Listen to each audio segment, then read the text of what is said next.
C'est le numéro qu'a composé Céline. Bonjour Céline. Oui, bonjour Trina, bonjour Alexandre. Bonjour. Je suis vraiment très contente de vous avoir en tout cas. C'est gentil, merci. Oui, Vous nous voilà. appelez d'où? Bon, alors moi je vous appelle, je suis dans les Bouches-du-Rhône, je suis dans un petit village qui s'appelle Château-Renard. Voilà. D'accord. Donc c'est à propos de votre mari qui vous a trompé il y a une dizaine d'années, oui. c'est ça? Ouais. Donc moi en fait, voilà, ça fait 25 ans que nous sommes en couple. Mon mari est comédien, donc il a une grosse compagnie de théâtre. Donc c'est un homme assez charmant, charmeur, séducteur. Bon, voilà, ça je l'ai toujours su. Mais bon, donc notre vie a été jalonnée d'infidélités, dont une vraiment très importante que j'ai su parce que tout le monde savait et voilà, donc on est venu me le dire. Donc je l'ai gardé pour moi parce que je voulais garder mon compagnon et donc on a recollé les morceaux, pas de souci. Lui n'a jamais su. Enfin, j'ai peut-être douté, mais en tout cas, on n'en a jamais parlé.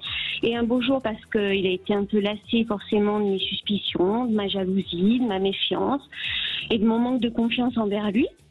Donc un jour, voilà, j'ai craqué il y a 2 ans et je lui ai dit, voilà, écoute, tout ça a été énormément, pas exagéré, mais enfin parce que j'ai su pour toi et elle, j'ai su votre relation et voilà. Et donc là, c'est vrai qu'il a pris un énorme coup mais visiblement.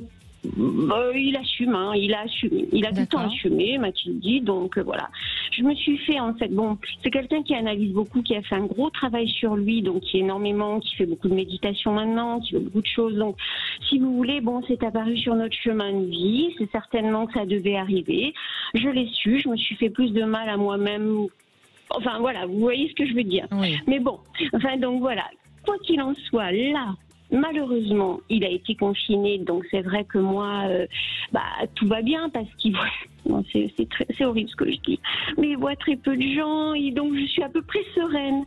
Et là, la vie va reprendre, ce que j'espère, ce que je lui souhaite vraiment. Donc là, il s'en va la semaine prochaine, une semaine en stage justement énergétique, voilà, pour passer un niveau de soins, enfin tout un truc. Ensuite, il y a le festival d'Avignon qui se profile avec tout ce que ça comporte et mes vieux démons ressurgissent. Voilà, j'ai peur, j'ai peur dès qu'il est trop sur son téléphone, dès que voilà, donc là je suis vraiment dans une phase où j'ai peur que ça recommence et voilà. D'accord. Voilà. Alors, quand vous dites que pour cette infidélité, tout le monde savait, ça veut dire que ça durait depuis longtemps? Non, ça n'a pas forcément. Enfin, d'après ce que j'ai su, du longtemps, ça dépend. Je pense que ça a duré environ quand même 6-8 mois et que les gens à l'intérieur de sa compagnie de théâtre savaient. Voilà. D'accord. Les gens savaient. Et que oui. Oui, donc vous avez gardé ça en vous pendant 8 ans. Oui. Si j'ai bien calculé. Oui. Et donc, J'attendais. D'accord. J'attendais. Et puis je me rattachais à ça parce que le connaissant un peu, c'est quelqu'un d'assez impulsif et qui peut être très franc dans ses décisions. Enfin, je me disais, mon Dieu, si je lui dis, je vais peut-être soulever des choses qui vont faire que finalement, on va arrêter. Enfin, vous voyez, j'ai eu peur. De toute façon, je suis bourrée de peur. Donc voilà. Vous lui exprimez vos peurs? Oui, je lui dis, mais il faut que pour lui, il faut que je travaille. Donc j'essaie de travailler sur ma jalousie, sur mon manque de confiance en moi, mon manque de confiance en lui. J'essaie de travailler, sincèrement. Mais voilà, c'est pas simple. J'ai 50 ans. En plus, tout vient se greffer l'âge. Voilà, tout se greffe et j'ai du mal à voilà quoi. Et cette jalousie que vous avez aujourd'hui, est-ce qu'elle est vraiment due à cette infidélité ou est-ce que vous avez toujours été comme ça avec lui?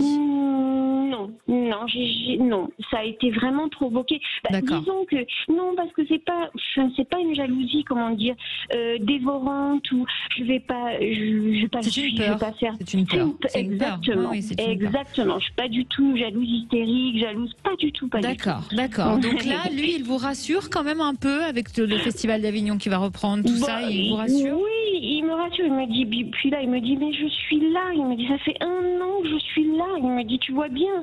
Il me dit, il me dit arrête, et puis voilà, il me dit, mais moi en fait, bon, il me dit voilà, si ça arrive, ça arrive, mais bon, en me disant que pour l'instant, enfin franchement, ça fait vraiment depuis que j'ai évoqué sa trahison, que je savais, il m'a toujours dit que pour l'instant, non, il n'avait nullement envie d'aller voir ailleurs. D'accord.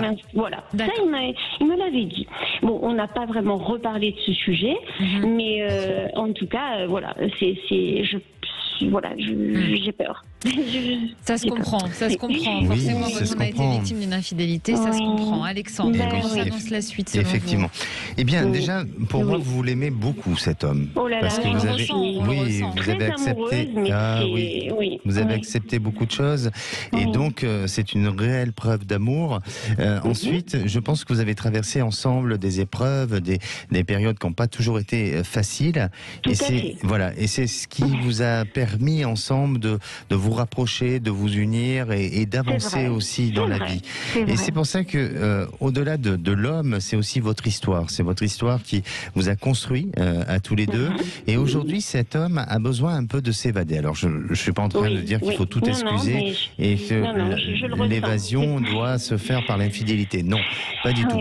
Mais en attendant, je crois que ce qu'il a vécu là, c'était plus à la suite d'avoir été pas asphyxié par vous, hein, mais par un mode de vie, un fonctionnement de vie qui lui a été difficile. Alexandre, complètement. Des enfants en bas âge, cette liberté d'artiste, hein, quand même, faut le dire. Et puis, nous, quoi, à la maison, et puis, voilà, cette vie dans laquelle peut-être il s'est senti effectivement, et moi peut-être plus maman à cette époque-là que femme, je ne sais pas, hein, voilà. Sûrement, non, mais tout à fait. Et donc, vous êtes dans cette notion d'acceptation, vous n'avez peut-être pas le choix, mais c'est ce que vous avez voulu intégrer en vous, c'est l'acceptation, et c'est très bien.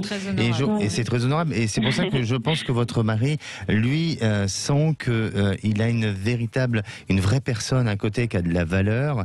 Et je crois que à ce niveau-là, il vous remercie sûrement de supporter, d'accepter tout ce que vous endurez. Ça, c'est sûr. Il ne me le dit pas, en tout cas. Sûrement. Oui. Mais en tout cas, c'est ce qui semble ressortir au niveau des cartes. Bien sûr que cet homme, quand vous parliez de séduction, en plus, il est dans un métier où on est quand même porté sur l'image, donc voilà, vous pouvez pas lui demander de ne plus être, alors que c'est aussi, mon Dieu, non. Ça fait partie de sa force et de sa personnalité. Donc il sera toujours comme ça. À ce niveau-là, il sera toujours comme ça. Ensuite, c'est juste une question de confiance qui doit s'installer. Donc il faut, voilà mon problème. Il faut énormément discuter avec lui, il faut communiquer, il faut parler de choses, il faut peut-être aussi vous réinventer tous les deux, peut-être dans votre intimité. C'est ce qu'on essaie de faire, c'est pas évident, on essaie. Mais bon. Et voilà, et de ce qu'il en ressort par rapport à la suite de votre vie affective, eh bien, je ne sens pas de rupture, mais je sens des possibilités parfois et par période de petits détachements. Alors, c'est pour ça que vous devez aussi exister. C'est-à-dire qu'il ne faut pas regarder uniquement vivre votre mari, mais aussi vous êtes une femme qui a aussi son corps, qui a aussi ses envies, ses désirs, et je ne suis pas en train de vous dire qu'il faut aller voir ailleurs, pas du tout, mais c'est, voilà, il faut faire en sorte de vous rendre heureuse et de profiter de ce qui a profité, de vous faire plaisir, et vous verrez qu'à partir de là, ça va faire que renforcer votre couple, et ça va lui permettre de résister à toute tempête qui pourrait venir par la suite. Bon, donc, mais vous ne voyez pas d'autres femmes à venir, vous voyez pas. Dites-moi, moi je suis prête à tout entendre. Hein. Je vais pas, voilà, ça va pas bouleverser ma vie plus que ça. Sincèrement, et très sincèrement, vous savez qu'on parle vrai à la radio, donc sincèrement, voilà. Aujourd'hui, non, mais il n'est pas à l'abri d'un petit dérapage. Je parle de dérapage, je parle pas de relations extra-conjugales, parce que vous savez très bien que la séduction, par moment, peut porter à s'échapper un petit peu. Mais ce qui est sûr, et de ce que je perçois, c'est que votre couple est solide, votre couple tient, et je ne vois pas une double vie chez votre mari. Ah oui, voilà. Non, bah ça, ça pour l'instant, j'en étais convaincue. Et même à l'avenir. Vous savez, Alexandre, je ne sais pas si je supporterai un dérapage. Voilà. Ça, c'est pour ça que... Voilà, pour l'instant, on ne sait pas, sincèrement, vraiment, ne vivez pas avec ça. C'est pas le sujet d'actualité. Aujourd'hui, pour moi, vous êtes dans la continuité de votre histoire. Bon, très bien. Pensez à vous, Céline. Oui, j'en profite juste, si je peux me permettre, Alexandre. Justement, financièrement, c'est très compliqué dû à la situation, à la pandémie, tout ça. Pour les artistes. Est-ce que vous voyez quand même un festival assez bon pour lui parce qu'il engage 2 spectacles et c'est aussi une grosse inquiétude, ça. Bien sûr. Si vous pouvez, hein. Et malheureusement, c'est un corps de métier qui a été oublié, ça c'est sûr. Exactement. Et ça va repartir. Ça va repartir parce qu'il est dans une bonne vibration, donc il y a des choses qui vont repartir. Et puis, je crois qu'il a peut-être un coup de chance qui va faire de bonnes rencontres, qui va l'amener à aller sur de nouveaux projets. Donc, lui s'en sort tout au moins. Très bien. Merci beaucoup, Céline, pour votre gentillesse. Je vous remercie infiniment. Puis alors, vous êtes super. Je vous écoute une petite demi-heure en rentrant du travail et voilà, parce que je peux pas faire plus et j'adore, quoi. Essayez de faire 35 minutes, s'il vous plaît. Mais je peux pas, je me travaille. C'est pas grave, on vous en veut pas. Sur sudradio.fr. À bientôt. Merci, Céline, à bientôt.